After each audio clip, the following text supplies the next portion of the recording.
And Hello. Cardiff. Long time no streaming together. Yeah, nice shirt.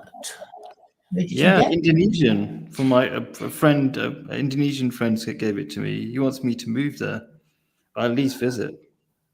Yeah, are you thinking of doing that? Yeah, I'm thinking about it.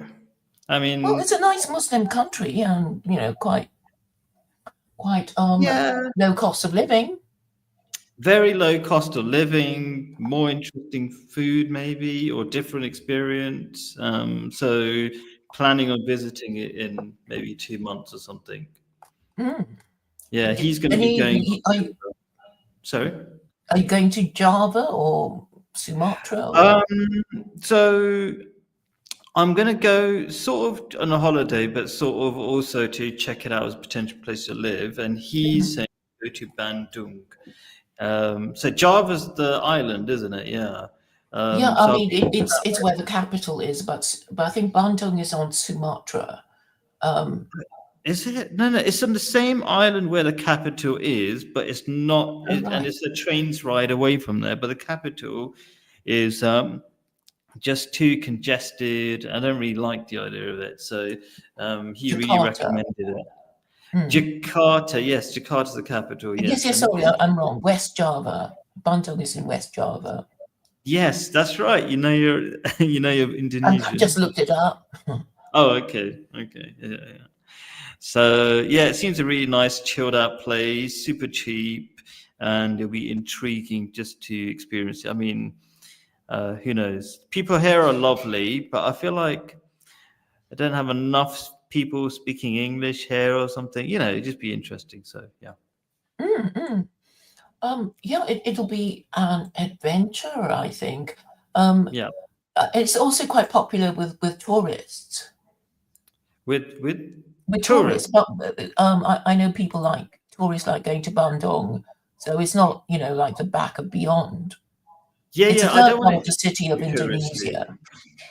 Yeah, I mean it's not Bali. Bali, I think I've heard is just ruined with too many tourists and too many people and overpriced now. But it'll Mhm. be like just enough tourists and just apparently it's where Indonesians go for holidays, so it's a good place. Yeah, Yes, yes. yeah. And, Cool. and, and you'll be able to experience a different kind of Islam from the one you have in Jordan. Yeah, yeah. Every country is different, right? So yeah, it'd be interesting. Yeah. Yeah, I think people don't understand. They always, pretend that, Saudi Arabian Islam is, the only one going and, whatever. Yeah, I mean there is a lot of still tons of ignorance, I guess, but a lot of people are traveling to Muslim countries and beginning to see other things. I mean, Dubai is very popular. I'm not sure if that's really the Muslim experience, but still, yeah, yeah. We're not streaming at the moment, are Yeah. we? We Yes, could yes, be. I don't we, mind. we, we are. Did we say I'm? Oh, you're in the Okay. show. Okay. I thought we were I, just I, okay. Cool. This but is a it's super vaguely casual. related to Islam, isn't it? I don't think you were Yeah, sharing sure, sure. any terribly personal. Sorry, I think I sort I of didn't said give it, or away I my. thought I did. Um, No, it's all right. It's all right. Super casual. I I don't mind. Go on. okay, okay. Um, yeah, yeah, and I think a lot of Westerners, I think, are coming to the end of the line as far as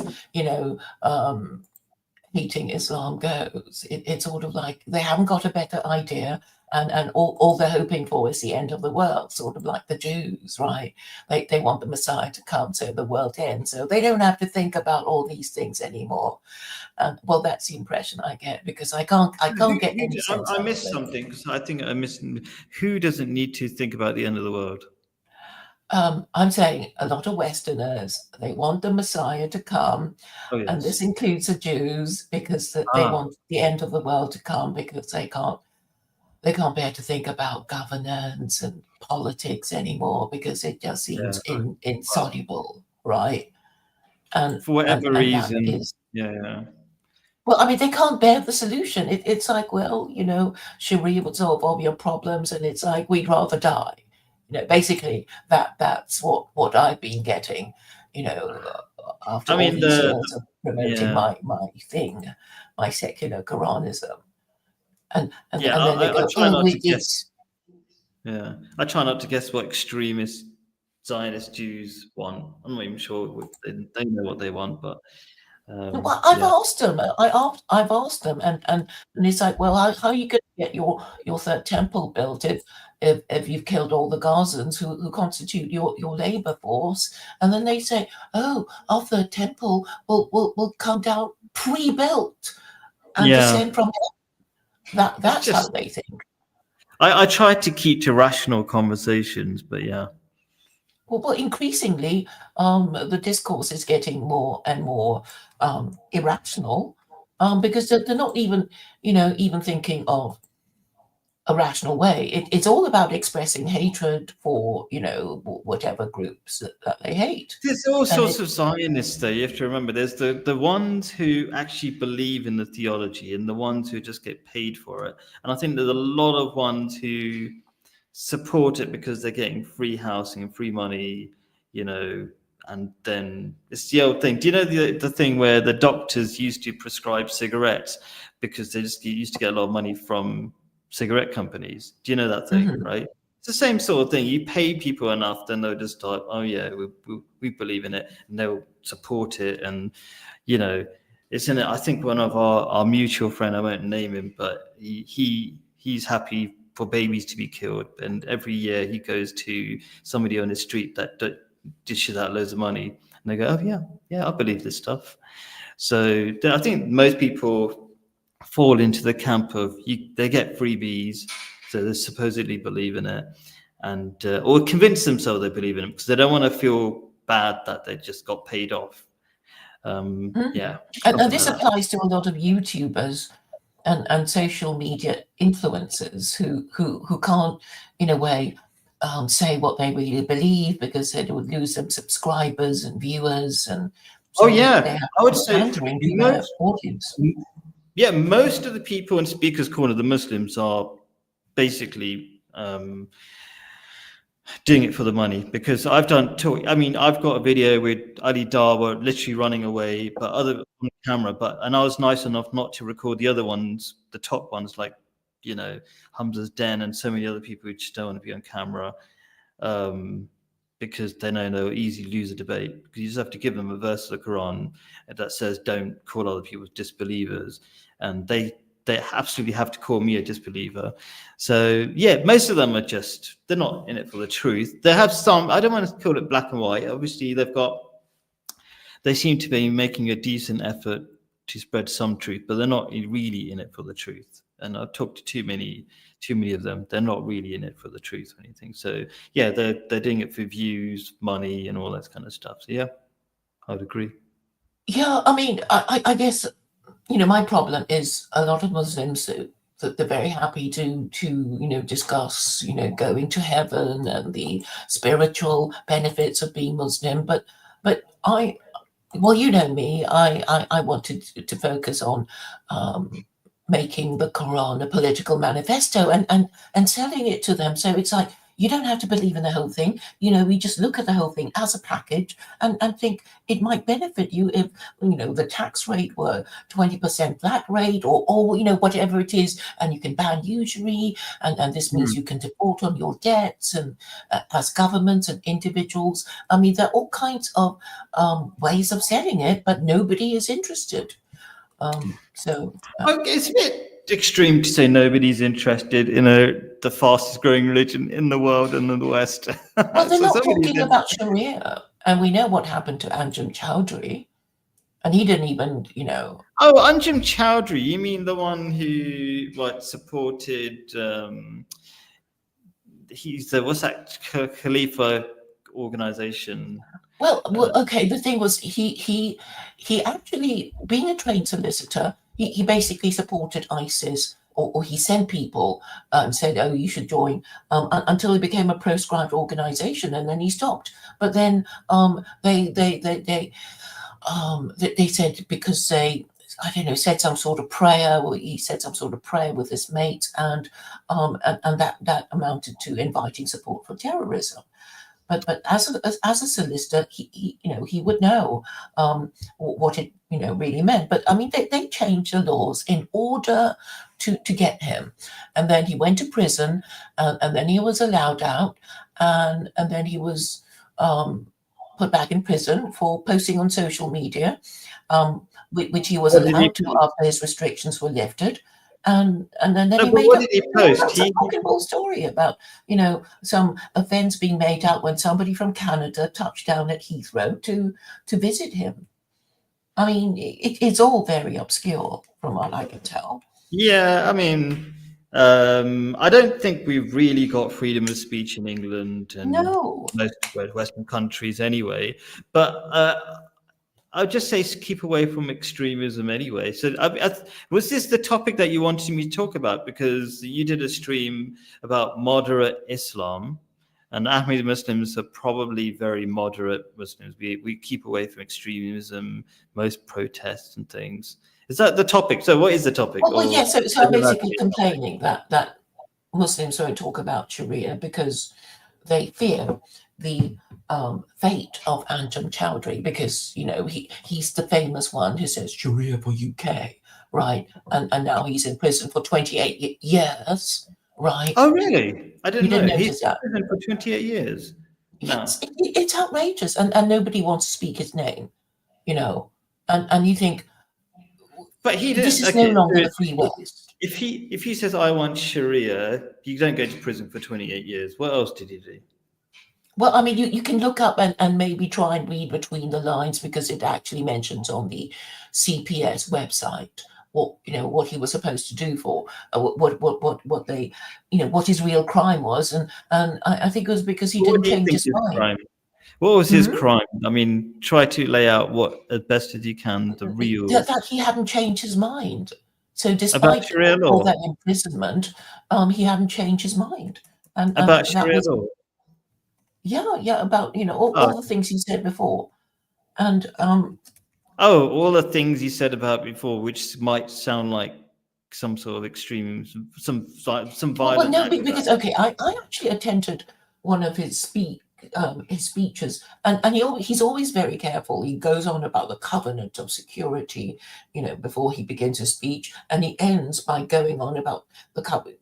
By mentioning the covenant of security at the end of it. So he's saying, as Muslims, we are not allowed to advocate violence in Oh, okay, that's where good. because we have the protection of the British government, and he makes it really clear. I mean, he's a trained solicitor, you I'm know. just asking Gemini AI what was Anjem Chowdhury imprisoned for in the UK. Good. Says 2016 is convicted under Terrorism Act 2000 for inviting support for prescribed organization, namely ISIS.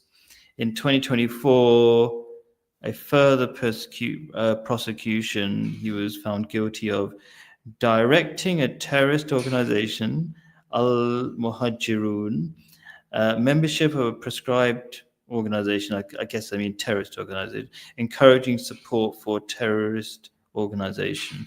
So it does sound a bit vague, actually.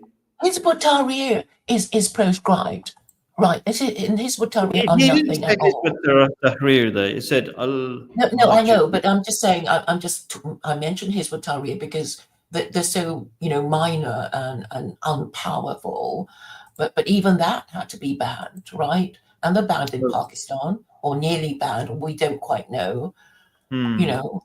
But it's basically Hizb ut-Tahrir go on about the caliphate, but in a really vague way. They say, oh, it's going to come and there'll be no borders, and it's like, how can you even talk about countries with no borders? It doesn't even make sense. I never get a sensible answer from them, and then now the history, right? And Hmm. obviously they're not even allowed to be on X. So it's not just Muslims. Like Lucy Connolly, she said she didn't care what happened to migrants, right? And then she's in prison. She didn't say, go and burn them down. She just said she didn't care. She didn't care if bad things happened to them. I mean, are you obliged to care? I don't think so, because people online are saying, "I don't care about the Jews. I don't care about the Gazans." Yeah. How long is she? I mean, I just checked, by the way, that Anjum Chowdhury has been sentenced for a minimum of 28 years, which is Yeah, pretty 28 crazy. years. Yeah. Wow. I mean, So, there's so I something guess messed if up you're a going on moderate there. Muslim, you're basically saying, "I don't want to be sentenced for 28 years." But I'm it's not not saying even a it's great. Muslim I think thing, it's is bad. it? Yeah.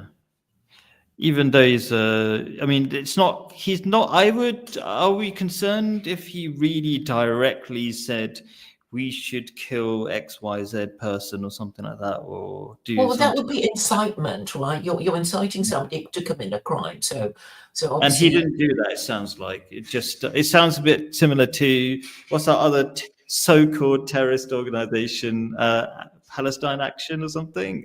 yeah.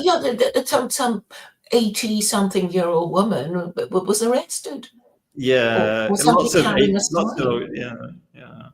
It's very silly. So that's why I was saying there's not really freedom of speech in England. There hasn't been for a long time, but it's just becoming more obvious, I guess.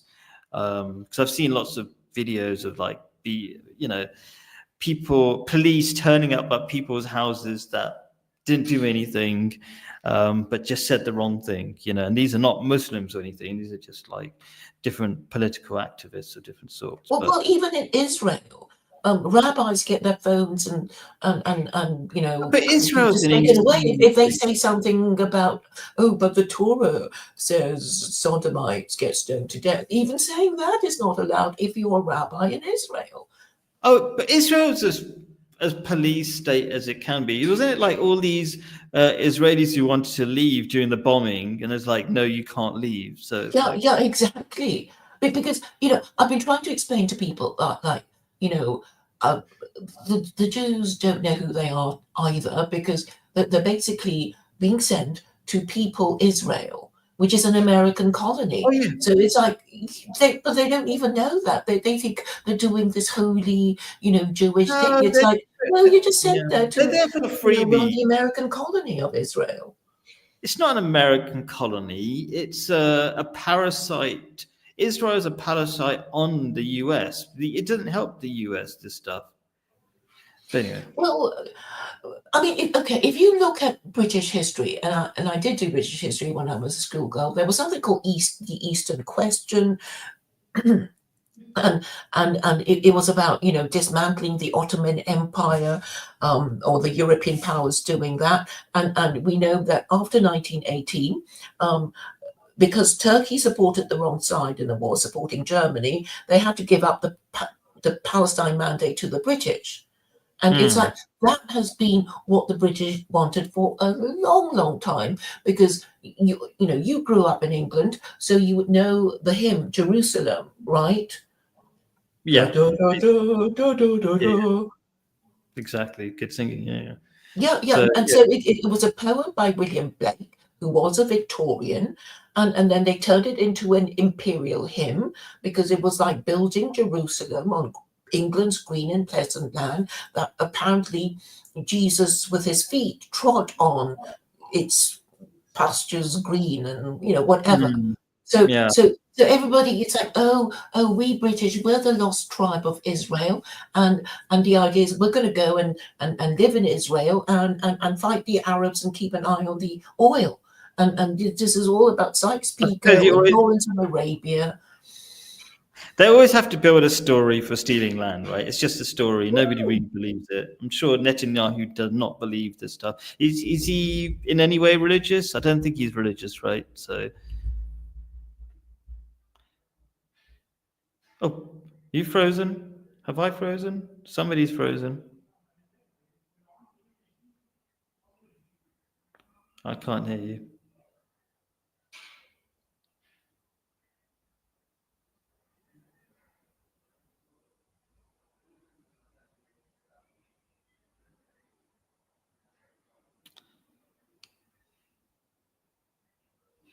I'll check my internet. Shouldn't be bad. What is this? Fast.com. Oh, I've got good internet. I wonder if I'm streaming and you're not. Well, it's not that fast.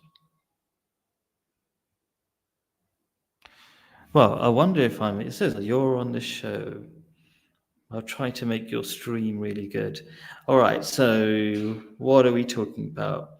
We're talking about extremism. I think I'm an extremist Muslim because proper definition of a Muslim is somebody who's kind and serving humanity, because that's what God wants. So I'd say I'm a fairly extreme Muslim in that sense, because I'm trying to be extremely kind, extremely generous to charities, and give my time for free for all sorts of things, including this stream. So that's the kind of extremist Muslim I am. You can't be a terrorist and an extremist Muslim, because you're supposed to forgive people as much as you can. You're not supposed to kill random people. That's against the teachings of Islam. So that you can't really be an extremist and be a terrorist. Extremist Muslim and a terrorist. Doesn't make sense. It's a contradiction. What else were we talking about? Let me see. Am I getting a WhatsApp message from? I think Claire's internet died. Let me WhatsApp her. Has your internet died?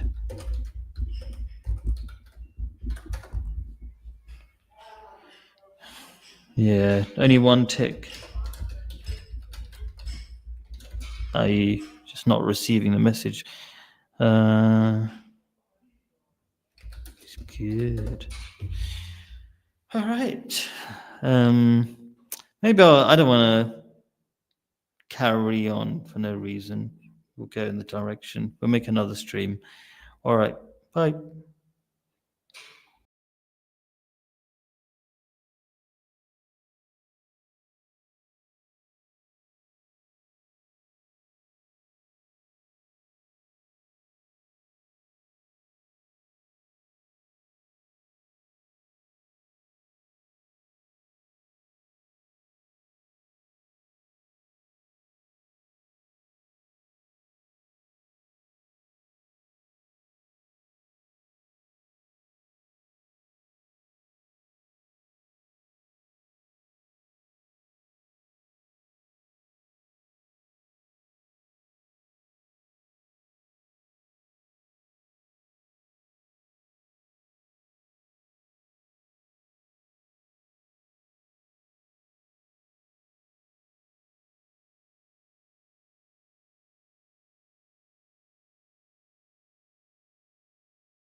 I temporarily lost connectivity. I hope Khalid can come back. I've asked him to come back, and hopefully he'll be back.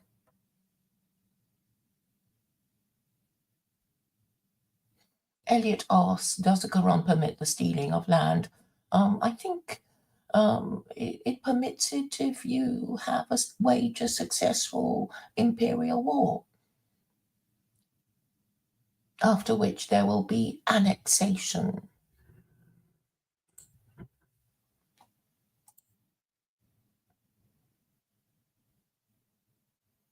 Yes, I think that's how it's supposed to work. You conquer another country. You say they don't have to pay the jizya, and if they convert to Islam, but if they don't convert to Islam, they'll have to pay the jizya. That's how it's supposed to work.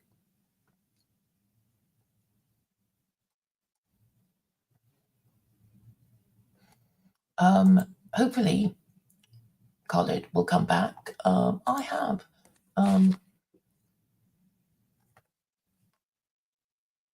I'll keep talking, hoping he will come back.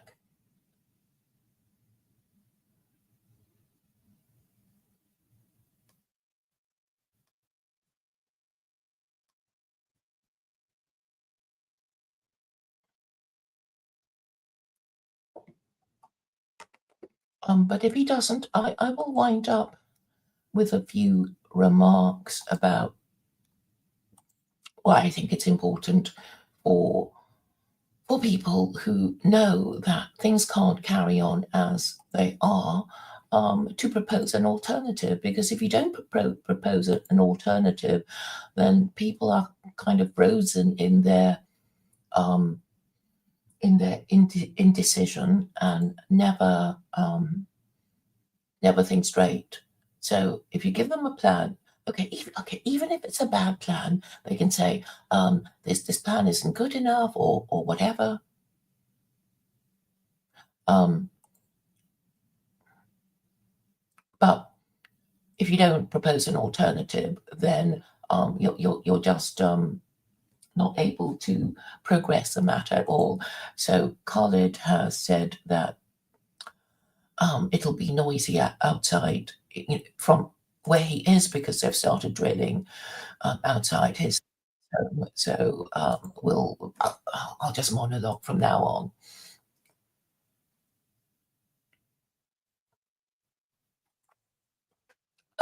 Elliot, I don't know why you keep talking about Khalid stealing people's land.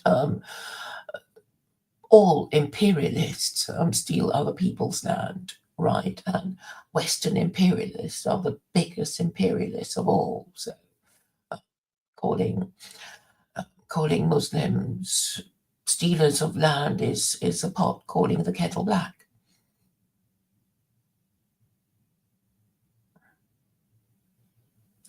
But I want to return to the subject of proposing an alternative, which is necessary. I've noticed that nobody is even proposing an alternative, because I guess people don't think in that way anymore. People talk about, not getting cancelled, going along to get along, not talking about radical ideas, uh, and rejecting anything they hate, and say, you and whose army is going to make me do this thing that I hate. And this is obviously a very childish reaction from people you expect to be mature adults. And a lot of the anger I get is just outrage that I, of all people, dare to suggest a solution. And I think, well, why not? Why don't other people suggest a solution too? And when they do, can't there be a marketplace of ideas where people's different ideas can be discussed in a neutral and impartial way? But it appears that this kind of rational, methodical thinking is just beyond Western man now. So all they have big groups of hatred: people who hate Jews, people who hate Muslims, people who hate Hindus, um, or the Chinese, or whatever. And that is the only way that they can organize politically. It's all about expressing hatred and never about being constructive.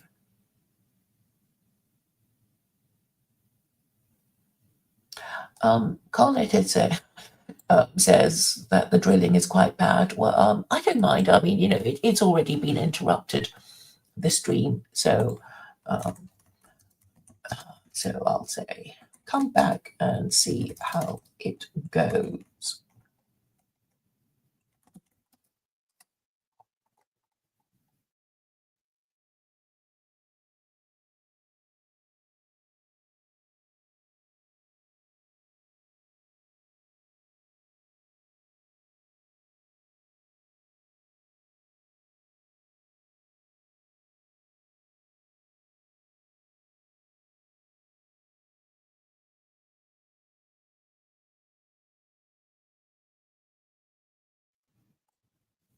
I think he's written now in, but he's from China, and um,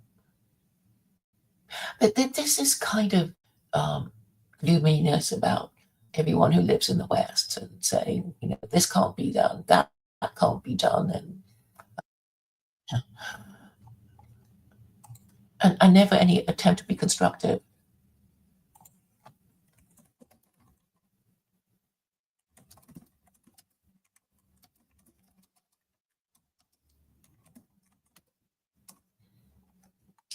Yeah, I had to tell Khaled to come back here because he thought I was going to start a new stream, but actually the one he was on is still live. Thank you all for being so patient and sticking around, all 4 live viewers. And now he is. Oh, the drilling has ended. That's good. Let's hope for us yet. Cool. Yes. So yeah, they were just drilling. I'm living in some, whatever. It's somebody's house. I'm renting in somebody's house, and they're drilling something. Water situation. Anyway, yeah. So, what are we talking about? Well, maybe we'll deal with Elliot's questions. So he's accusing Muslims of stealing land, and I thought, well, he's want to talk, since Western imperialists are the ones most known for stealing land and oil. But anyway, he asked, if Muslims take over the UK, will the UK become just another poverty-stricken economic backwater? Possibly. Who knows? It's already becoming that, so there's not much of a thing to worry about. It's already happening by itself because what we call the indigenous population are depressed, not directed, whatever. And currently, Muslims are saving the UK. If anything, why are Muslims allowed in? It's not by accident. It's like because they need the foreigners, they need the babies, they need the population to be maintained. So I don't think I don't want to say the question doesn't make sense. I get where he's coming from because there are Muslim countries that aren't great, and then there are Muslim countries that are fantastic. So I think we have to be a bit more nuanced if we're serious, is my answer. Yes, because part of the reason for the poverty is the bad government policies, and also the anti-natalism, because Is that really bad, the drilling? I can't hear it. I Oh, you can't hear can't. it. I'm going to close it because I can hear it really loudly. Just 1 minute. But I'm going to say that the cost of a product includes the labor cost. So and obviously the labor cost is going to go up if you have a labor shortage, and you will raise the price of your product if you're making anything and make it less competitive, and so having a labor force that's adequate and will help your economy than having a shrinking and aging society. Yeah, Because and I watched whether you're shrinking and aging means that you're basically asking for people to come and be your labor force from abroad. Yeah. So you need a young labour force to support pensioners because they're not really depending on their pension. I don't think that's how it really works. And I watched a video with a billionaire venture capitalist, and he said that the future is Africa because they're the only people who've got a growing population. Everybody else's population are just barely managing. And he said the reason why you need it's not just to support the aging population, but you need the youth for creating demand, supply and demand. Just to have you gone again? You need the. No, I'm here. I'm here. Can you hear me? Oh, I don't. Oh, sorry, I was looking at the wrong thing. Something. Oh, you got rid of a comment. That's all. Sorry. Okay. Mhm. So he said for economy to run, you need demand and things like that. For that, you need people. And so he says Africa's the future because I mean, even China, even though they're amazing in It's terms of aging and technology, shrinking as well, China yeah. and Japan and Korea. Yeah, well, those are really bad situations, right? Where just like Mm. everybody's disappearing. But I mean, even how bad is the population in China? Because considering that they've got Uyghurs and they've got Muslims, they're probably reproducing reasonably well. Is China? I mean, is China in big trouble? I think they are. Well, they revised their one-child policy to become a three-child policy, but now, most of the men are gay and the women are even fussier than before. And, so everybody's having, a problem getting people to marry and have children. And I've been trying to explain to them, look, it's like, look, all the religions you've heard of are about frightening young people to marry and have children. That's about it. You've got your strange ways of What's summarizing, wrong but with there is you? some truth. And this is the only way to frighten people. It's like, well, who's going to look after you if you don't have children? Blah blah blah blah blah. That's not the only thing they say. There is something nice in having children.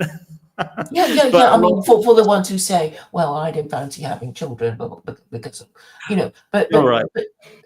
uh, uh, You need different levers. How do British people say? I hear too many Americans now. You need different mechanisms to encourage people. Sometimes if people don't social, understand, economic, and political pressure well, to no, get what I people to mean do is the some thing. people are encouraged by positive things. Some people are encouraged by negative things. People don't see the positive Stick and carrot. value of having children. Maybe they need to be scared into having children. That's the only extent at which I agree. No, not the only You just extent. need There to is a privilege married parents. I mean, this is the whole thing. And in the West, we have gay marriage. So you're actually saying a gay couple is the same status as hardworking parents trying to rear their children and their growing family. Well, it's not fair, is it? I mean, just in economic terms, because oh yeah, it's not fair to compare dual gay income, parents. no kids with one you know a couple Oh, trying to family with bring up no their kids. children and their growing family. So obviously, the one doing the job of rearing the next generation should Yeah. be privileged and be given more respect or given more tax breaks or something of that nature. But if you just say you're stupid for having children, what's the point of having them? We're Who just a says block in that? the landscape. Who wants more Who people in says this you're terrible stupid for world? having children? Sorry. Who says you're stupid for having children? Some people do. I mean, you go to Speaker's Corner, the anti-natalist turning up saying, "I regret having my children. I should never Oh have yeah, had sure. I them." was just checking who you meant because obviously there's the dying white people, the race that's dying out, and they say it, and they can say it, and people like look at you, go, okay, well, good luck with that. But your opinion is not going to count by next generation because you won't be here, and none of your ideas will continue. So what? Yeah, yeah, My point. yes. And also that there's something about feminism that makes you not want to have children because I think Yeah. people who have had lots of sex partners just can't bear the idea of being stuck with one just to bring up children. That if you've been round the block for more than once, it's like, well, why would I stick to just one partner? It's a value system because feminism, the value is freedom. Feminism is just an extension of liberalism, isn't it? Do whatever you want. Don't tell me what to do. Um, and there's the opposite, which is religious conservative ideas, which is, oh, everything comes from having responsibility. Responsibility is enjoyable. You actually get meaning from it. And that's actually what psychologists say. Psychologists support the religious conservative ideas, not the be a liberal caveman, do anything you want sort of thing. Because that's what I compare it to, being a caveman. Just do anything you want, be a savage, and you look, that's what you're going to become, a savage, doing anything you want. And it doesn't actually create civilization either. You will Yeah, have civilization breaking down completely as it is in the UK. yeah, because you're actually running things down. If you're not, having children, because it's sort of like, a pensioner, they don't like to go out much, they eat very little, they don't have, desires that they want, the get up and go to get the consumer product or whatever it is that they desire. People They don't shrink. buy stuff. Mm. So there won't be an economy, like this guy said, this billionaire investor, whatever they call it. Yeah. So yeah. Yeah, so you kind of need a balance, and actually what has happened now. I know a lot of people want to blame the Jews or whatever, for transgenderism and gay marriage, but in a way, sexual liberation is an inevitable consequence of being a liberal, because it's like, if you're liberal, you value liberty for its own sake, thinking humans are made happier by having loads of choices and the freedom to do it if it doesn't obviously hurt anybody. And obviously, what we do with our sex organs is part of this idea of personal liberty. And then, I guess the argument of people who support transgenderism is going to say, well, what is it to you if today I identify as a member of the opposite sex? What is it to you if I decide not to have children? What is your business? How is it your business? And if everybody thinks that, then I guess the human race will die out. Yeah, it'll die out. Yeah, and the reason why they've got all those questions is when you get rid of religion and God, then you have to start from scratch. And he says, "What's wrong with murder? What's wrong with a man saying he's a woman?" All this. You could ask endless questions, and there won't be any answers because you're starting from scratch, and there's nothing that's true or false at that level. Do you know what I mean? You could say, "Oh, water doesn't exist," and you'd be right, because water is an idea and mostly empty. And if you went to the physical level, right, you could say nothing exists and nothing is important and nothing is true. And there'd be a pointless conversation, basically. So and that's what you have when you give up on God. Yes, and I think all the religions that we have heard of that are kind of doing well support marriage. And because the whole idea is like, a man and a woman, you can't, you know, you can't have children without, sexual reproduction of a married couple. And then you think, in order to get married, I, as a man, have to show I'm tall, dark, and handsome. I have a job. I have prospects for the future. I'm high status. I'm talented. Whatever. And a woman will say, "Oh, I'm so slim. I'm so pretty. I'm so good natured. I love cooking. I love children." Those are the gender roles that we're supposed to perform in order to attract a member of the opposite sex to, for a long-term relationship and the long-term partnership of bringing up children together.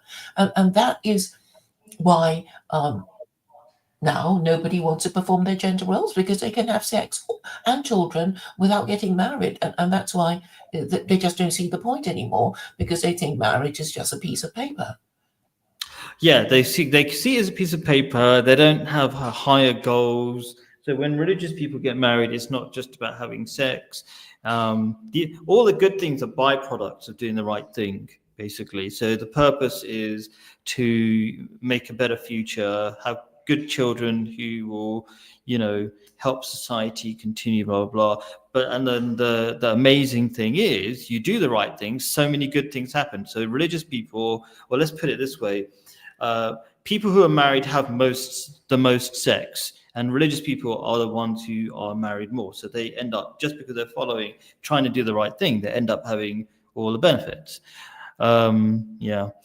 Yeah, because it's all about, marriage and families, because, the divine world religions, it's all, there'll be uncles and aunts and cousins and grandparents and whatever, and they all, kind of have a view on how you should live your life. And this is the familial and social pressure that, of course, as individuals, we might find it oppressive, but that is kind of what pushes us into doing the things we don't want to do because of, the shame, the social Well, it's pressure, not whatever. really. I tell you, like, the reason why is mostly, even in Muslim countries, it's mostly poorer people who have more kids.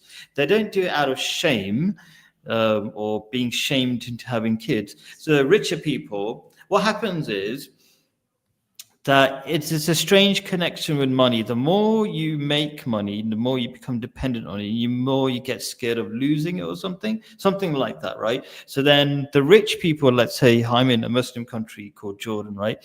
They tend to have less kids. And I think that's true everywhere. I went to Ghana, the rich people in Ghana, even though they're generally, they're both Muslim and Christian, they have less kids. So they're more concerned. But poorer people, they just don't care, sort of thing. I'm not saying in a bad way. I think they're less dependent on money. They're less scared of money. They're more religious in some ways. They're more dependent on God. And that's really why Muslims have more kids. The ones who have more kids, because they're told in the Quran, don't give up having children because of fear of money. The verse of the Quran actually says, don't kill your children, but that's kind of like, don't, deny their existence, so maybe isn't a way of saying it. Arabic is a very poetic language, so when they say don't kill, it includes don't put off having kids, don't use contraception for fear of economic problems. You can use contraception. Yes, do not kill your children for fear of poverty. And I think the difference between wealthy people and poor people, or middle class people and poor people, is that it's probably not that hard to bring up children to adulthood if you're just thinking in terms of providing them with food, and if state education is free. But it's like, if you're middle class, you think, oh, but the music lessons, oh, but the university fees, the private school fees. It's like, I can't afford more than two, really, because middle class people are not that super wealthy. And I think it's a status thing, the status of being middle class, that kind of constrains you in a way. Yeah, they want to keep up standards, or they want their kids to be even better than they were, and therefore they Yeah, feel. the foreign holidays and Oh yeah, the luxury cars. I would say, but we're all subject to that. The more money we have, the more expectations we have. It's true. Like when we were small, we had less money, and I think we probably had more fun having less money, because we enjoyed each other's companies. We didn't need technology. We didn't stare at phones when somebody came to talk to you. And do you know what I mean by strawberry picking? You know those farms you go to just to pick fruit and stuff? We used to do that all the time when we were small. Now you have to go to another country to have fun. Mm. Do you know what I'm talking about? In England, there's an old thing that people don't do it so much anymore. You just go to a farm and pick fruit. Or Do you pick know what your I'm talking about? own strawberries, kind of thing. Yeah. But anyway, so Yeah. we just had more simple ways of enjoying it ourselves when you have less money. So, yeah. Yes, and I think atheism is also a problem. When you have, most people complaining about. I'll give you 1 second. The door. 1 second. Okay.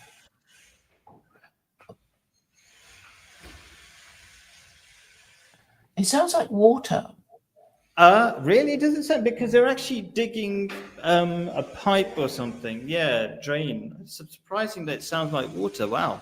You got good air for drilling into water or something. Hmm. Maybe it's just how it picks up on the camera, on the microphone, because microphones try to do all sorts of clever things to Hmm. cut out background noise. So maybe it sounds like water. But anyway, Yeah. now it's stopped for a minute. Yeah. So Elliot is asking about the crime statistics about Islamic violence. I mean, I don't know, it's actually divided into, you know.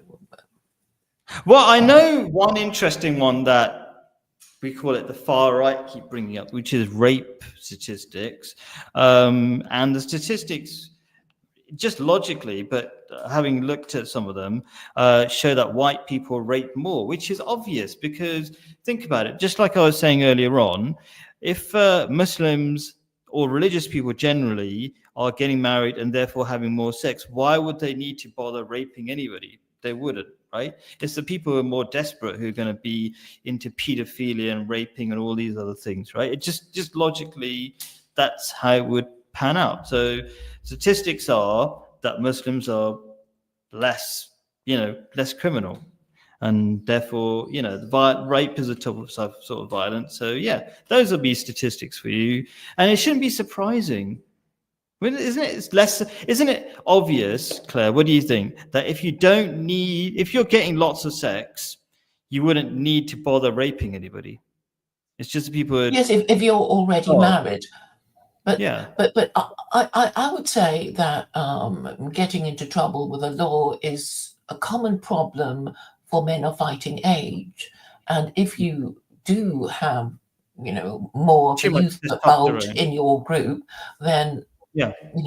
everything being equal, there would be, more men getting into trouble with the law than, if you don't produce children and your group is mostly women and old people. So they wouldn't be, getting into trouble with the law. Yeah, if you're a young man, too much testosterone makes you do more extreme things, right? It's biological because you want to. It should be used to show off to the other sexes. But if you've got nothing to do in your life, and the people I've seen in these protests in England, what was it, Epsom or whatever it was, they look like the kind of people. Epping, yes, sorry. They look like the kind of people who don't have jobs, and I feel sorry for them. By the way, I'm just pointing out what it looks like. Yeah. So if you don't have jobs, you got way too much testosterone, you're going to be, and you've got no hope. You're going to blame everybody around the world, right? Not around the world. You're going to blame the foreigners who are taking your jobs eventually, even if those people in the hotels that they were protesting outside are not allowed to have jobs, I think, isn't it, when you're an asylum seeker? But eventually they're going to take their jobs, right? Because the white people are not doing their jobs. So in terms of violence, I expect them to be violent because they're upset and they're hopeless. Not hopeless. Sorry, that's the wrong word. They don't have hope for the future. So yeah, I expect them to be violent, but I don't think Muslims are going to be violent. As you're saying, they've got something to work towards. They've got hope for the future. They've got a godly direction. They've got family. They don't want to. They want to be a good example for their kids. Blah blah blah. They've got lots of reasons not to be violent. So I'd expect the white people to be increasingly violent because they're getting more unhappy, more depressed. Did I say unhappy? Yeah, more depressed. Yeah, that's how I see things, just logically. Yeah. So the white youth have no hope for the future. They're convinced that the government and Jews are conspiring against them. So and they have no connection with the older generation. A lot of them, it's like, don't you have a father to advise you about this? And it's like, oh no, I wouldn't talk to my boomer father about this. We just don't see eye to eye on so many things, and I don't want to have this conversation with him because it'll end in an argument or whatever, and he would never understand. And the other thing is that the older the boomers complaining about stuff, usually they are not married fathers. They either don't have children or they don't care about their kids. And so they have no particular investment in the future. And it's like, well, I'm not going to admit that we need Sharia because I don't give a crap about my children. Because even if I did say that, they'd I'd know what to expect from them. They'd hate me, so I'm not going to say anything. Even if it's well-meant advice, because it won't be appreciated. And the young these days do not respect their elders, and will probably not speak to their parents if they suggest anything way out like Sharia. Yeah, they've got no principles. If you already don't have kids, or if you've got kids and you're a liberal, then you don't really have clear principles, and you've got no motivation, like you're saying, to enforce principles. In fact, you just get more unpopular, isn't it, with your kids, because your kids just want to do what they want. Yeah, I mean, you think, they might not visit me if I say anything that upsets them. So a lot of children don't speak to their parents over some, it's like, I don't even know what it's about. So I'm trying to explain to me, it's like, it's really about nothing. But they're not speaking to they haven't spoken to their parents for years. And the other thing is that a lot of the older generation, it's like there's still a bit of Western civilization left, and I think I can still use it while I live, and after I die, I don't care what happens. So I'm not going to be rocking the boat. I want to collect my pension. I'm not going to be saying anything way out in case people get upset with me. So, but in the meantime, I will come online to complain about the Jews or whatever, and everybody hates the Jews, so I will be joining my huge online community of people who hate the Jews or hate the Muslims, or they're all these hate groups, and they'll feel that they're going to win because there's so many of them, right? That's how they think. Well, yeah, I mean, if you've given up on doing anything yourself, then the next easiest thing is to blame somebody else. It's just this form of entertainment, really. But people don't realize, I think, that they are scapegoating. I think, like over here, we've got Elliot. I'm not against you, Elliot, at all, but I feel like you're just wasting. It could be some level of ignorance, or you bought into all the propaganda that Muslims are the problem, even though Muslims are fixing things in the UK. But I think there's just. It could be, it's kind of like a way to combat depression of not having enough direction in your life, I guess. I mean, maybe that's what's happening, Elliot. What do you think? Are you not happy? Do you just feel angry about, I don't know. Do you feel, Elliot, I mean, do you mind me talking to you, Elliot, in a way, just asking the question? No, carry on. Where it's coming from. Like, Elliot, what are you excited about in life? Because I feel like I can't imagine you could be excited about life and complain about Muslims. Like, it's just a waste of energy. It's like Muslims are doing so many positive things. There's the teachers, the doctors, and the people making things happen. I don't complain about Jews, really, right? I just say, okay, this is wrong, this is right. There are good Jews, there are bad Jews. I don't bother with all this kind of scapegoating. It's a waste of my energy. Mostly I'm spending time doing cool things. I'm making an app, I'm teaching, all sorts of holiday. I'm going to go on this holiday trip and I'm going to do that and whatever. I'm not really, it just feels too negative to waste time to blame people. It makes me feel powerless, or makes me look powerless and feel powerless by blaming other people. I think a lot of it is sort of psychological, because instead of saying, I'm not sure about this, I don't know about that, it's like, look at those people there. Don't you just hate the look of them? Look at them. Everything used to be fine before that lot arrived, and they're this and they're that, and they look different, and it's like, and then you work yourself up into a froth of rage and hatred, and then you feel certain of your identity, because these strong emotions give you this sense of certainty that otherwise you would lack, if you have no convictions. I think it's just a sign. And that's why they can't let go of their hatred.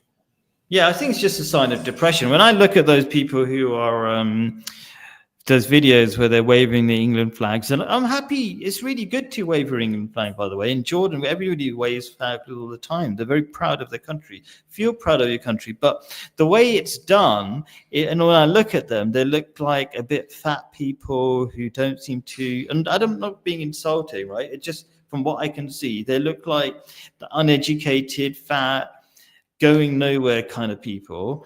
And I want them to go somewhere. I want good for everybody, by the way. So I feel like that's really the problem. They're suffering from depression, lack of hope, and that's all it is, you know. And I would like to help if I can. That's why I do my streams. I talk about how you can make your life better. It's not that I don't think anybody really thinks Muslims are the problem. Yeah, I think they enjoy their street demos in the summer. You know, they start. They gather in pubs and finish in pubs. And they march with each other, and they feel a sense of community, I guess. Yeah, it's definitely. I think England is such a lonely country. People don't get along with each other about anything. So it's like a social activity. You can sing along. The last video I watched, they were singing along like Rule Britannia or something. It's like, oh, that's not a really complicated song. We could learn the words to that and sing along together. And in Jordan, by the way, they know loads of songs that they sing along together. It's not a bad thing, Hey, feel good about Rule Britannia, but you've got to support that with something, you could actually try to make England great, not just say you want to get rid of the foreigners who are keeping the country going. Yeah, I suppose, my frustration with them is like, yes, I have joined a few anti-immigration political parties in my time. And what I now remember is that they never talk about education or, family and support, working wage and tax breaks. It's never about that. It's all about, obviously complaining about the groups that they blame. They never talk about building up themselves. You go to their meetings and you see, these sort of low status men who are obviously not married and don't have, family or children. And of course, some of them do have them, but they're not the majority. And it should be clear by now, after 3 generations, that it's all because they don't have enough children, right? I mean, this is really the problem, and it should be the real problem.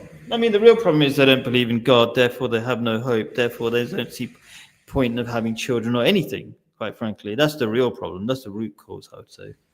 And they fear to have children because they fear relationships, and they fear, being hurt when their relationship doesn't work out, and people live in a throwaway society of throwaway relationships.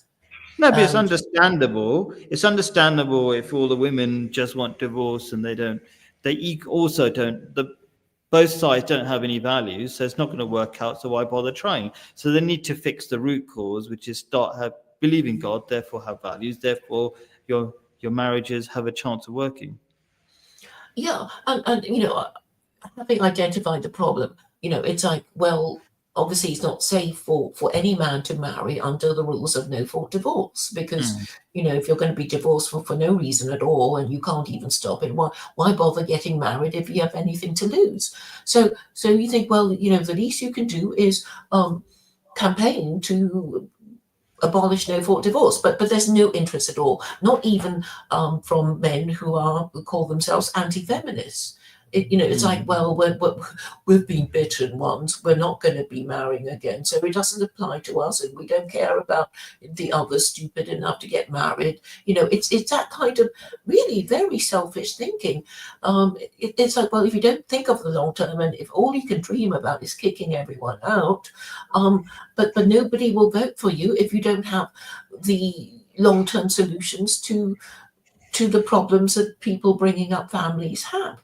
Like a more a tax rate that supports people who need a family wage. A family wage meaning a man who can support his family on one wage and have his wife, stay at home and look after the children and make the home nice. because this was what men used to expect and got. I mean, okay, so I think I heard you correctly. Like, if you're really poor, you'll be working and you won't have time to make love the whole night to make kids. Is that what you said? Something like that? No, no, I'm saying that you need to have government policies that support sexual reproduction within Yeah. wedlock and married responsible parenting. Yeah. But And you're now saying, with the Equal Pay Act, you're going to find it very difficult if you're a woman to meet a man who can support his growing family without you having to go out to work. yeah, So, yeah. I'm saying women have a certain attitude. It's like, well, if the man is going to pay the bills, well, he can always say, well, I'm going to have my way because who pays the bills around here anyway? But if it's Mm. not true, then he won't have this authority over her, and she won't put up with that much if she's earning the same as him. Yeah, So that's men true. actually need to earn more, and the equal pay has to go. I mean, if you're Yeah. going to be serious about that, but of course the feminists are going to Oh, be are you yowling and saying screaming. are you saying you should legislate that women get less paid?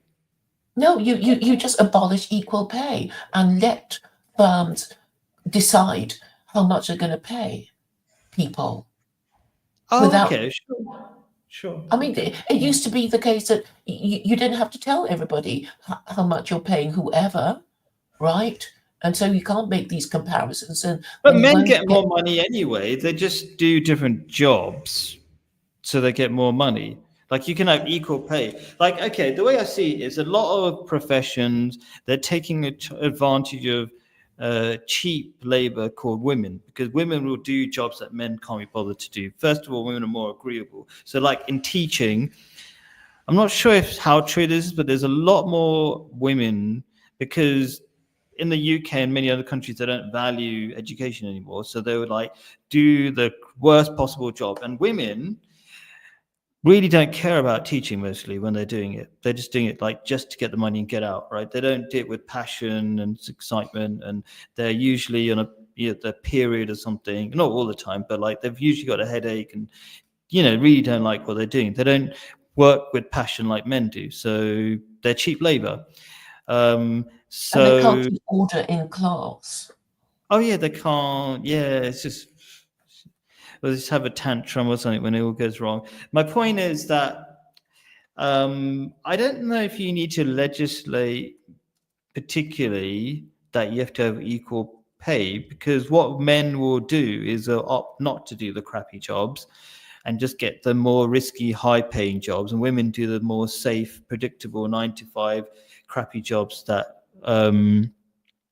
but usually are so horrible because you're basically like a slave in that 9 to 5 job. So let men and women do. The real problem is that women don't. They kind of value this because they don't really intend to provide for the family. If they get paid hardly anything, they think, oh, that's wonderful. I can go on a holiday now with that money. They're kind of more irresponsible with the money, I would say.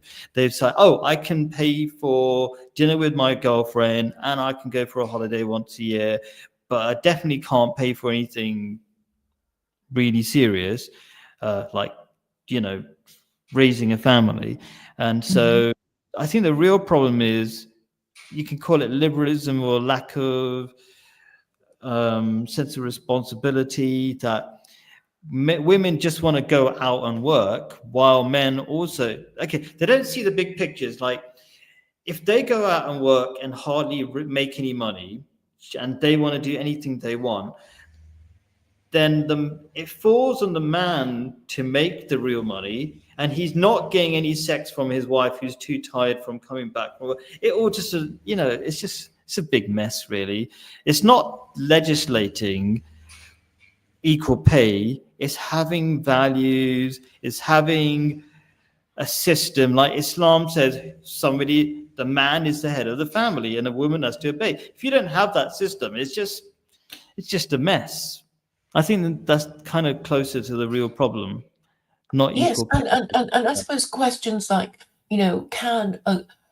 is feminism Islamic? I mean, these are the questions that I think Muslims need to discuss amongst themselves, but maybe they don't want to discuss it because, I know that DeepSeek, Chinese AI, I asked it a question about feminism and it started to answer and then it just deleted the whole thing and said, let's talk about something else. So feminism is a sensitive topic even for the CCP. So and of course living in the West, I mean it's actually their unofficial religion, right?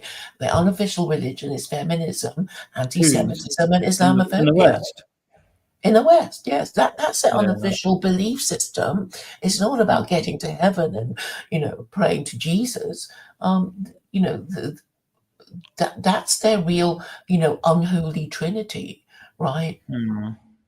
Because they I know mean, what they hate and they know what hmm. they want, which is casual sex. Yeah, yeah, base just having sex pleasure right now, sort of having sex, taking drugs, whatever. I'm just looking at some of the things Elliot is saying. So I always try to be helpful, let's just say, rather than antagonistic.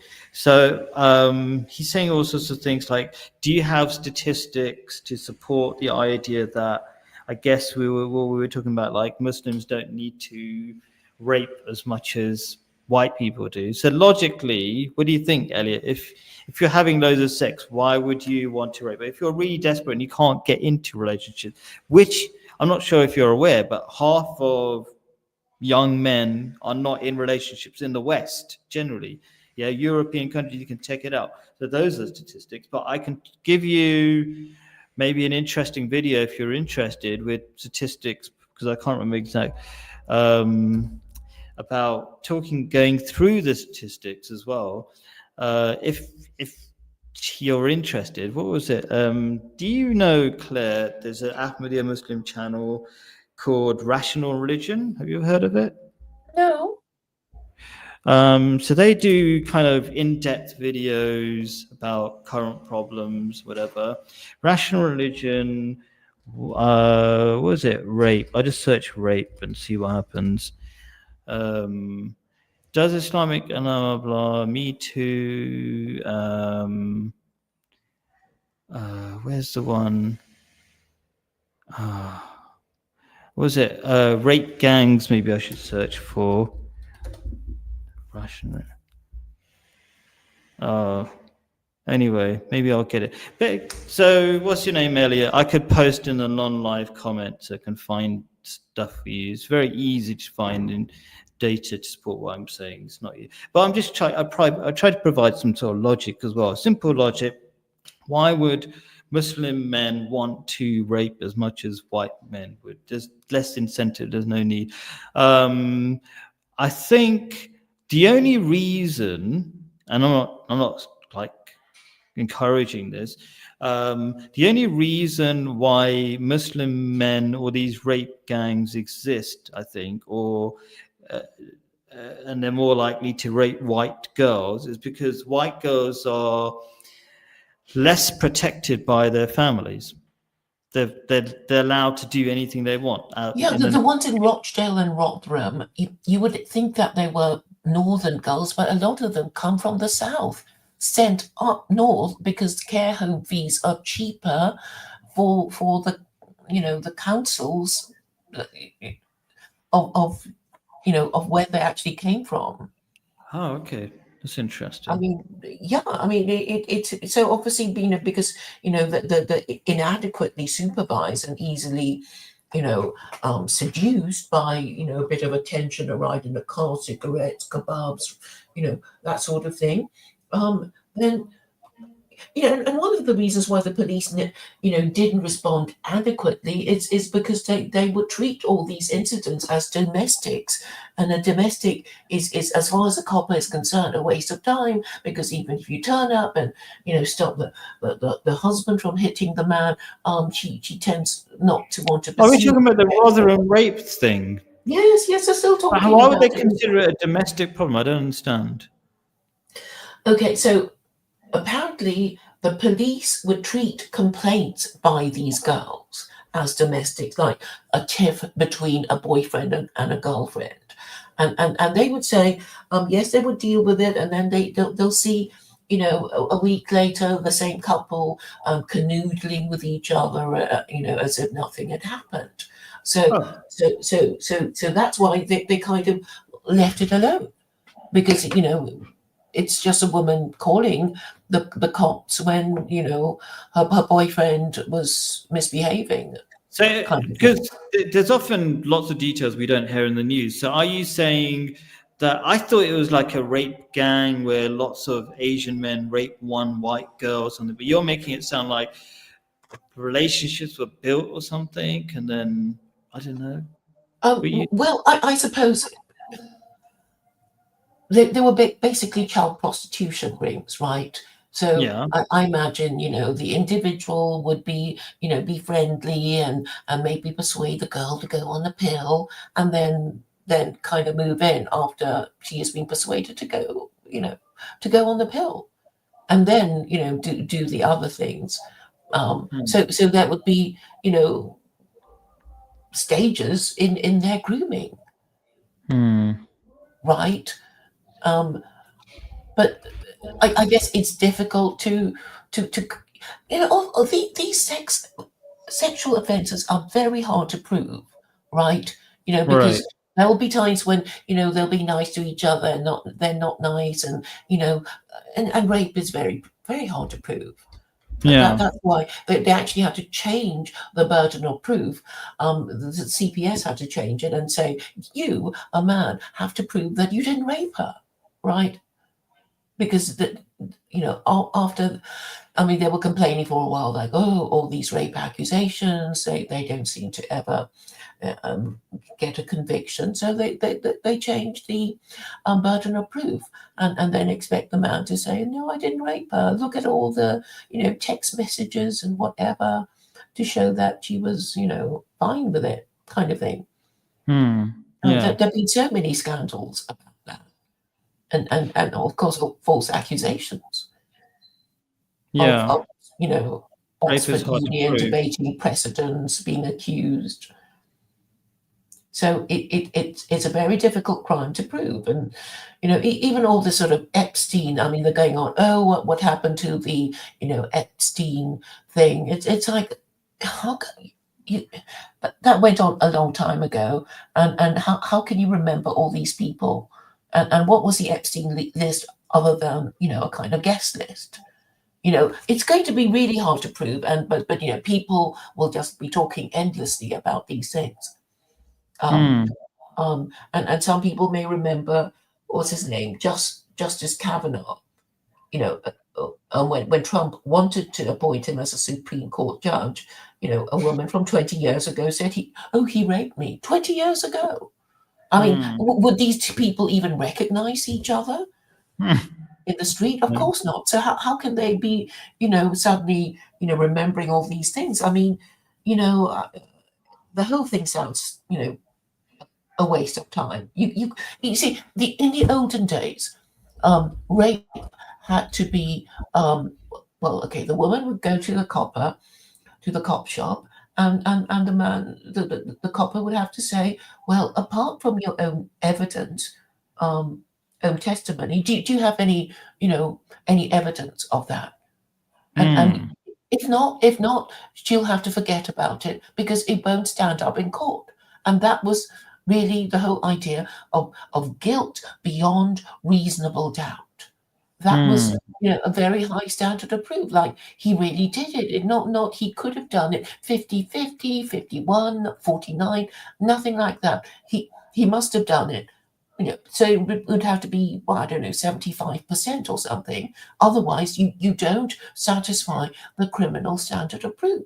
It can't Yeah. say, well, he couldn't prove he didn't do it, therefore he's guilty, which is, Hmm. not Yeah. justice. So Yeah. I mean, the whole thing has just been, I mean, the legal system and has been completely tampered with.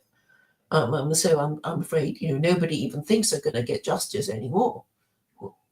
Which Hmm. is very sad, because then Yeah. it, You should have clear proof. You can't have people just claiming they're raped. Yeah. Yeah, I'm just 20 thinking years about. later. Yeah, I mean, while you were talking, I was listening as well, but I was trying to find the relevant videos and things. But anyway, I'll post it later on. But Elliot, when you say "f your logic," that kind of, what's the point of any sort of proof? Like, all proof is going to hopefully be based on logic and statistics. Statistics is, it's just silly saying "f your logic." Yeah. Well, you So. see, the thing is, it can't be proven. I mean, there are all sorts of reasons. It's like, is it per capita of Muslims, are guilty of rape? You have to compare like with like, not apples with pears, but Mm, apples with apples. It is okay. So maybe immigrants tend to have more children, and because most of them are men of fighting age. We were agreeing earlier that men of that age, irrespective of race or religion, tend to get into trouble with the law a bit more. But I don't know. Now they're going on about the grooming gang thing, and it's an old story, right? So I think they're going to sue the police now, because that's their latest thing. This is Robin Tilbrook, mm, doing his publicity thing. And the thing is, yeah, I mean, if you were Labour and you were an MP in the North, you wouldn't want to be upsetting your constituents, right? Who, if they're mostly, Muslim supporters of Labour, because Well, I mean, this is how I see this whole racism thing and why, basically, like, do you know when Elon Musk did the salute, Nazi salute and all these things, right? It's just to wind. It's basically a sort of divide and rule system where you get the uneducated racists to, instead of be angry at the wealth inequality, which is the real one of the major problems, is to just distract people and fight the Muslims who are actually trying to keep the country going.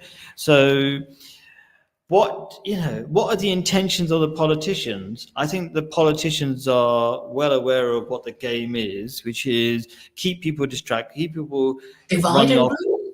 divide and rule, have scapegoats in different directions, keep the uneducated busy, so they don't actually solve the real problem or even get themselves educated. And they go, oh, this is the game, we're being taken advantage of by the rich. How do I combat that? Oh, maybe let's educate myself, let's find out about Islam, which is digging people out of all these problems, in all sorts of ways, like getting them off debt, because Islam and so many other religions say don't get involved in usury.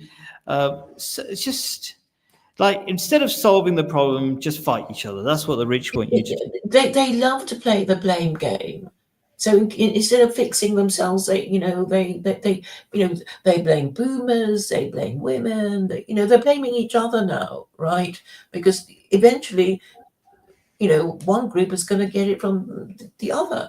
But also, one of the things is that it prevents people even in the same family from speaking to each other, because feminism is obviously, a very incendiary subject, for between a husband and a wife, or a father and a daughter. But this belief system has got to change in order to make possible all the changes that we've been talking about, like the Hmm. abolition of for divorce, and the abolition of equal pay, and allowing married men to earn a family wage in order to make them want to be providers and protectors again. Hmm.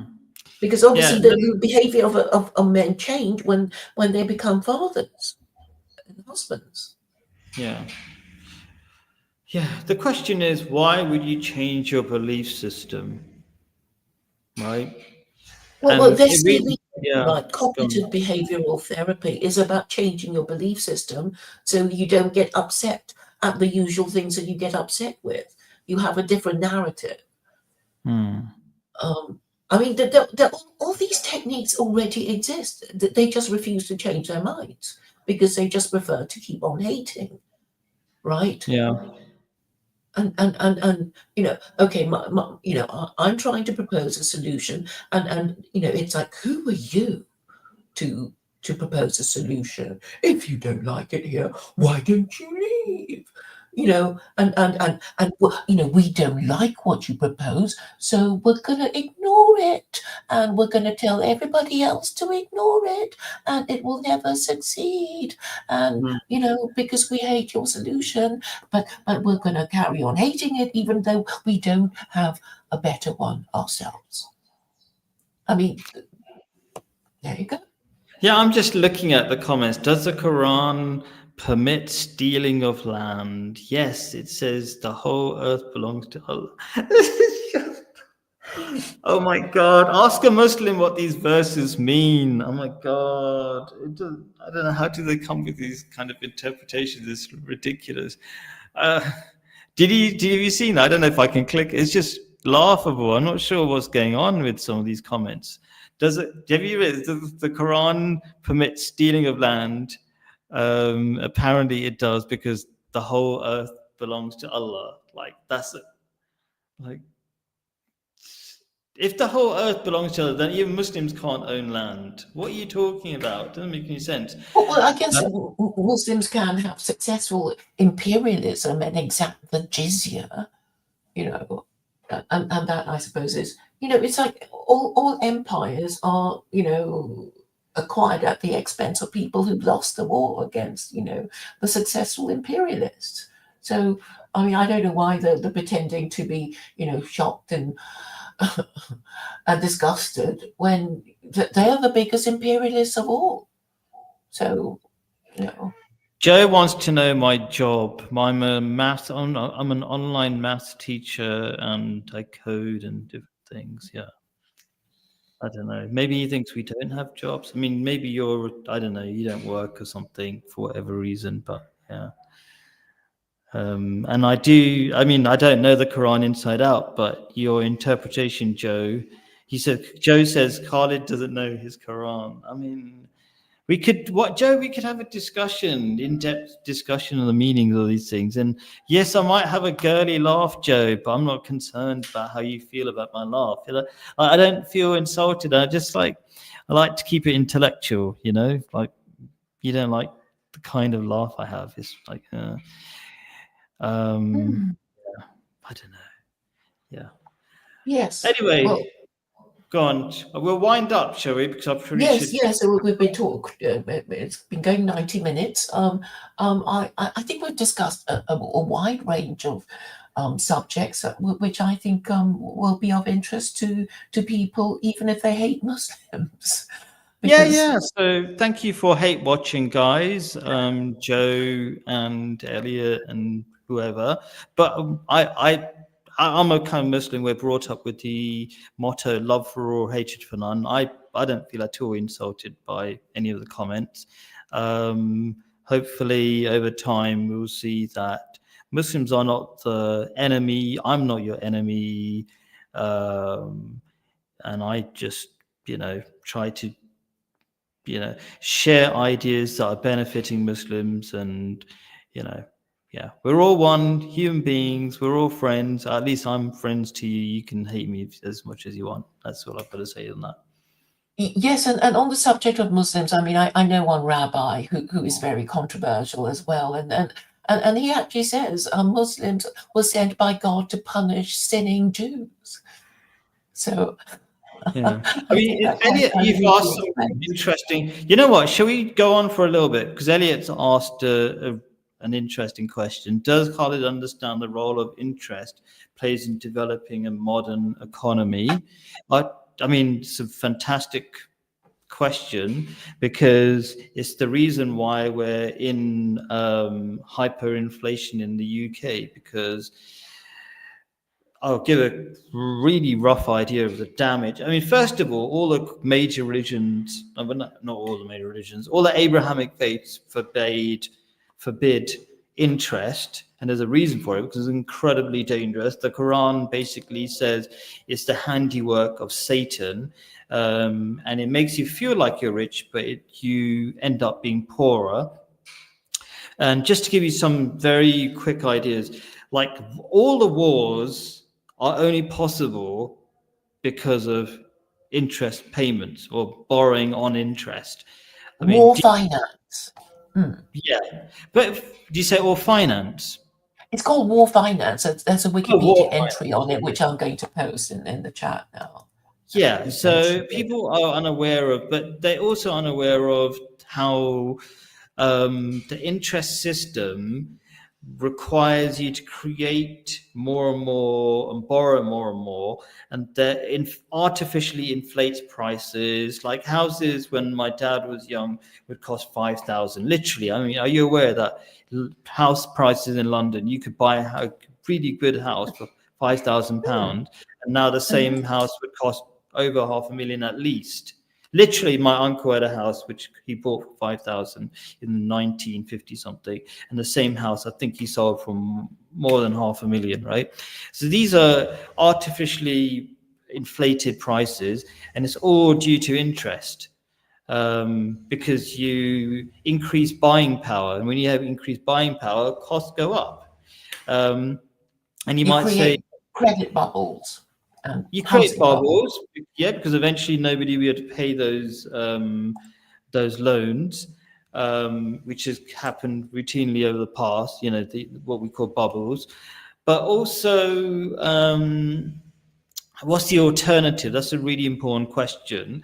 And the alternative is investment, which you don't have to get rid of, right? So what's the difference between investment and borrowing on interest? A bank is not motivated for you to look carefully if you can, or investigate carefully if you can pay back the loan, because they're going to get something out of it. If you lose, they win. Do you know what I mean? Like if you can't pay your mortgage, they take your house. Great, good for them, sort of thing. They have a house for cheap.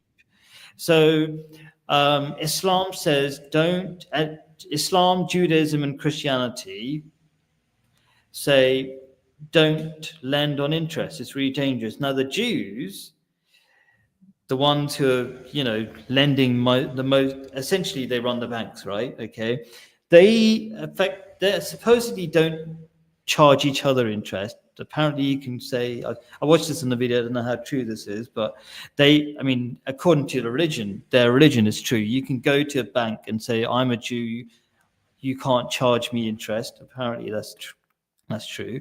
But the real point is that Jews, according to their religion, say you can't charge another Jew interest.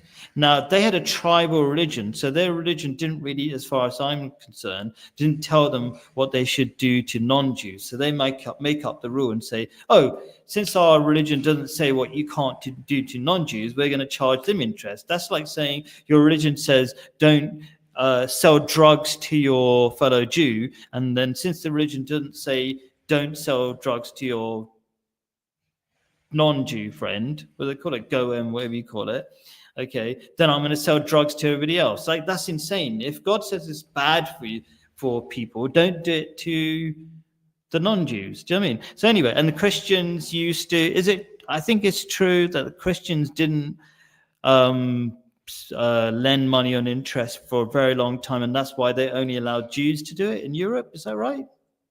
Yes. Do you know? So they wouldn't do it themselves, and would invite Jews when they wanted to borrow money from them to come into their country, and when they got tired of paying the interest, they would kick them out. Yeah, and that's why the Jews became unpopular as well, isn't it? Because they became the money lenders, and people, were struggling to pay back their loans and stuff like that. So I think that background should kind of denormalize it because it's become normalized as a normal part of how society supposedly the economy works. No, it doesn't work. You can see the economy is not working, so you should question that. But you should, if you look back in history and go, oh, it's been considered a really bad thing, then you might think twice and go, oh, why was it considered a really bad thing? Why are all these religions, forbidding it and stuff like that? And then when you look into it, you go, oh, wars are paid by only are possible through money lent on interest. Isn't it the Rothschilds? They sent the 4 horsemen or whatever to different European countries, and they gave them money to buy weapons to shoot the other. All the world wars were paid by one bank who encouraged all the European countries to fight each other. So if you look back into history and you see how evil interest is, then you begin to realize why the Abrahamic faiths, at least, which are the most advanced faiths, I would say, forbid interest. So, yeah.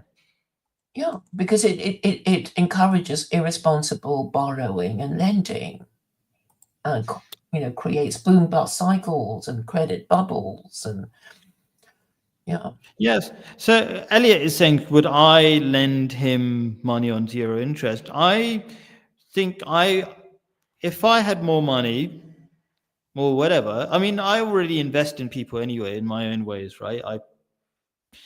So in my small way.